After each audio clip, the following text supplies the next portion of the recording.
হে বন্ধুসকল, মোৰ নাম হৈছে অৰূপ বৰ্মন। আজি আপোনালোকক মই ক'বলৈ ওলাইছোঁ ভিভ' P9 লাঞ্চৰ বিষয়ে। তো ভিভ' P9 মোবাইল স্পেচিফিকেশ্যনটো মই আজি কৈ আছোঁ, এইটোও কম আৰু বেছি নকওঁ।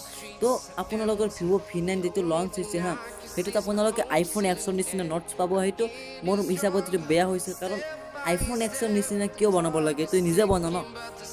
তো আইফোন নিচিনা এইটো চুৰি কৰিলে আৰু আইফোনৰ পৰা, তো আইফোনে বেয়া পাব চাগে। তো ইয়াত 6.3 ইঞ্চৰ আপোনালোকে স্ক্ৰীন পাব, যিটো পূৰা একদম গ্লাছেদি বনাইছে আৰু অলপ খালি নটছটো আছে আৰু বাকী একো নাই। তো তলত অলপ জাগা আছে আৰু। তো আপোনাৰ কেমেৰা পাব 16 MP, यानी कि 16 মেগাপিক্সেল আৰু 4GB ৰেম আৰু 3260 mAh বেটাৰী। সেইটো কাফি বেয়া হয়, यानी कि जो মাত্ৰ 3260 mAh বেটাৰী আপোনাৰ অলপ বেছি দিব লাগিছিলে ন, তো বহুত কম দি দিছে আৰু। তো এইটো ফ্ৰণ্টটো পূৰা গ্লাছেদি বনাইছে আৰু এলুমিনিয়াম বডি হয়, এলুমিনিয়াম বডিও দিছে আৰু দামো ভাল, সেইকাৰণে এলুমিনিয়াম বডিত দিবই। তো ডুৱেল চিম পাব, নেনো চিম আৰু ডুৱেল ষ্টেণ্ড বাই। তো এইটো ভাল IPS LCD capacity touch screen পাব, 16M কালাৰ আৰু ৰেজলিউশ্যন পাব আপোনালোকে 1080, এনেকৈ 180x2280, তো 2280 পিক্সেল পাব আপুনি ৰেজলিউশ্যন। আৰু অপাৰেটিং চিষ্টেম পাব আপোনালোকে এণ্ড্ৰইড 8.1। তো পিটো অহা নাই এতিয়ালৈকে, অৰিয়ে পাই যাব।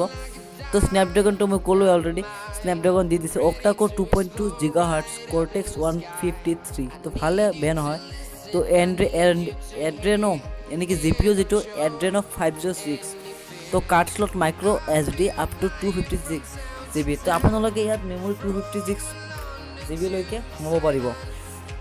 আৰু ইয়াত বহুত ভাল ভাল ফিচাৰ্ছ আছে, আৰু ইয়াত আপোনালোকে এইটো বাই কৰিব পাৰিব যদি ফিংগাৰপ্ৰিণ্টটো আপোনালোকে পিছত পাব, আৰু বহুত কিবা কিবি ভাল ভাল সুবিধা আছে।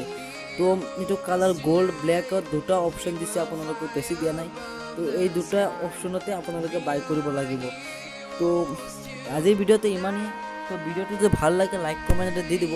আৰু মোৰ অপিনিয়ন হৈছে এইটো ভালে বেয়া নহয়, কিন্তু iPhone Xৰ নিচিনা দিব নালাগিছিলে।